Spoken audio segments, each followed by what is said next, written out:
everyone, welcome to News You Can Use. This is a new series which tries to make sense of some of the popular personal finance headlines in newspapers and digital media over the last 1 week.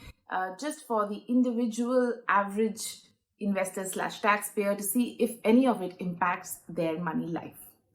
So the last 1 week was the first week of February, very significant in the Indian individual's life because of the budget for the year, which was announced on the 1st of February. So let's go through some of those personal finance headlines. The first one I have here is about the mutual fund industry body AMFI has asked mutual fund houses to freeze foreign investments. What does that mean? It means that your mutual fund house cannot invest in any foreign stocks for the time being. Why is this happening? Because the RBI has a limit of how much mutual funds collectively can invest overseas, and that limit was imposed at $7 billion overall, and it has been reached. It has happened because, as you know, a lot of international overseas investment funds have opened up in the last 2 years, in fact, and the industry has reached its limit. The talks are on that the limit will be increased to 15 billion soon. In the meantime, many fund houses, in fact, all fund houses for their existing international schemes and domestic schemes which invest in international stocks have suspended any fresh lump sums or even fresh SIPs in some cases. Existing SIPs in most cases will continue. So if you already hold some international funds, you will not be able to make any fresh lump sums or SIP investments, but your existing SIP investments will most likely continue. That was one news. Then, of course, there's another news about TCS doing a buyback, and around 15% of that buyback of shares is reserved for retail investors. What does a buyback mean? It means when the company is buying back its own share from the public. Why do they do that? Many companies have a reserve of cash, which is quite significant, and they don't find, when companies have excess cash, what they do is they invest that cash either in other businesses or back in their own business, or sometimes when they don't find any other avenue and they know that their business is doing well, they will buy back their own shares because they like their own company and they think there's value in their own shares, so they'll buy them back. And TCS is doing this. It is doing it at a price of rupees 4,500.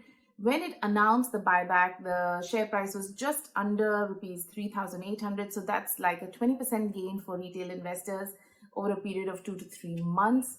It's not a bad gain at all. It depends. The gain you end up making depends on what kind of subscription the buyback gets from retail investors and how much of it, if they're oversubscribed, all your shares will not be accepted in the buyback. So keep an eye out for it. If you're a really long-term investor, then this kind of 20% gain, 15 to 20% gain will not really impact your portfolio in any which way. TCS has been doing well for a long time. IT services is a sector which is still looking quite attractive in the Indian industry. So may make sense to keep holding on to your shares if you don't really need that money, or you're not going to do any kind of significant reinvestment with it. Okay, what else? Yes, coming to the budget now. So 1st February was budget day, and there's always a lot of expectation from the budget day because of media sources, because of social media. Even the average individual knows a lot of details about the budget, but what really came out for the average individual and their money life? Not much change in that sense.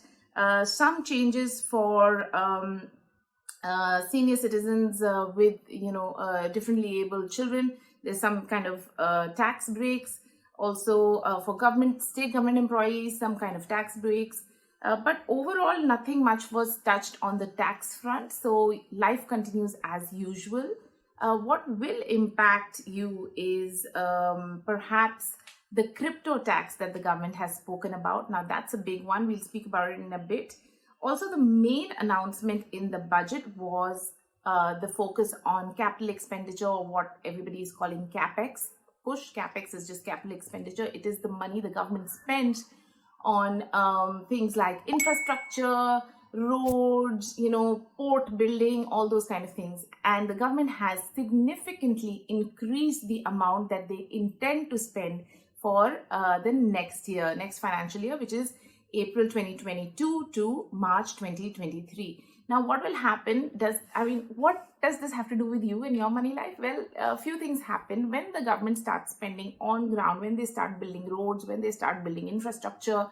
A lot of that money flows through to people on ground, to the common man, so to speak, and that helps in consumption push eventually in the economy. That is good for the economy. If the economy is doing well, generally jobs are there. People, find that income flow is better. And overall, your stock markets also do well. Your bond markets are in favor. So everything gets a balance when the government starts spending like this. So that is something that everybody is looking forward to. And down the line, maybe not immediately, but maybe in a year or two, it will start to impact your money life as well. However, what is also happening is that the government has said that it is going to borrow a lot more in the next financial year to fund some of this expenditure. And as a result of that excess borrowing by the government, interest rates in the economy can look up, and that is definitely going to have an impact on your money life. Why does this happen? The government borrows because the revenues it is earning are not enough to fund the expenses. So they borrow. Who do they borrow from? They borrow from, generally everybody around, banks, individuals, everyone. When they borrow, and if they're borrowing a lot, they pushed up the capex a lot, so they may have to borrow a lot. And if they are going to do that, what is going to happen is there'll be a lot of supply. And if there is excess supply of anything in any market, the prices fall. So if government bonds, that's what they borrow through, if government bonds are in excess supply, what is going to happen is that the price of bonds will fall. In case of bonds, the thing is that when prices fall, the bond yield inches up. When the bond yield inches up, basically interest rates in the economy are pushed upwards. There is a lot of talk that the RBI will soon revise the benchmark economy repo rate upwards as well. And that can have an upward push on everything in the economy as far as interest rates are concerned. It means that your fixed deposits could soon start paying you more. It also means that your loan rates, which were so cheap just last year, remember 640 kind of rates being announced by banks, those will also inch up. So keep an eye out. Rising interest rates will impact your money life. More than that, it means that the economy has a significant amount of inflation, which also you should keep a watch out for. What else was there? Okay, we spoke about the capex push. Yes, the crypto tax. So what has happened is that the government has proposed a 30% tax on digital asset income, which also includes cryptocurrencies. There was some confusion that by announcing this tax, they have legitimized the use of cryptocurrency, but the government has come out and said that that is not the case. It is just a tax on capital gains in case of asset transfer. And in this case, that happens to be digital assets, which include cryptocurrencies. The tax is 30%, which is also the tax that is put on gambling activities. But obviously, gambling is not legal or legitimized by the government in any way. The other thing they said is a 1% TDS on these transactions at source for digital assets, and there will be no loss set-off allowed for those who are selling their digital assets at a loss. So that's a big thing because there are so many new investors in cryptocurrencies, and now they may have gotten in thinking no tax, but a 30% tax. I mean, for something like a Bitcoin, which is the most popular cryptocurrency, it has a negative 1-year return. So, anyway, you're making a loss, but say it had just a 5 to 10% 1-year return, then a 30% tax pretty much takes away all that gain as well. So this is something to watch out for, and what kind of impact it has on your money life and also on, the crypto trend going forward. Okay, then there's another headline I came across which said banking and finance lead the rally as sentiment gets a booster shot. So headlines like this you must ignore. These are headlines about specific sectors which really do not impact your life in any which way, at least not immediately, at least not if you're not working in that sector as your primary profession.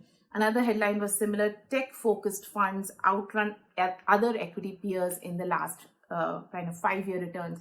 Look, these are sector funds. Tech-focused funds may be doing better in the last 5 years because information technology has really done well, and digital is sort of driving change and innovation world over. So that's not a surprise, but it's a sector. It can do badly tomorrow, and it has no relevance to your portfolio, to your money life, if you are achieving your goals with the kind of investments that you're making. So don't read in too much to these kind of headlines.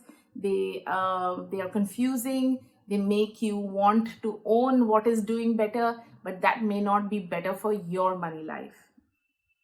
So that's, oh yeah, one last thing. There was the LIC IPO, which has been in talks for a long time. And one of the headlines says that the center is to unveil the size of the LIC IPO in a week's time. So maybe next week or week after, we are going to know what the size of the LIC public offering is coming. LIC is going to list its shares in the public market. You perhaps had an LIC insurance, and now you can buy shares of LIC. Whether that's good or bad for you, we don't know yet. Till the price, the size, and all those details come, we will not be able to analyze the IPO very much. But for the time being, this is big news because it's a huge public sector organization. Getting listed is a huge thing as well. Yeah. Okay, one last thing. Again, in the budget, it came digital currency rollout for FY23, government in touch with RBI. So the government in the budget announced or proposed a digital currency for India, and the RBI is going to take that over, and it's going to come in a year's time, perhaps. Lot of interesting speculation around this. We still don't know, but the idea is perhaps that they're going to use the blockchain technology.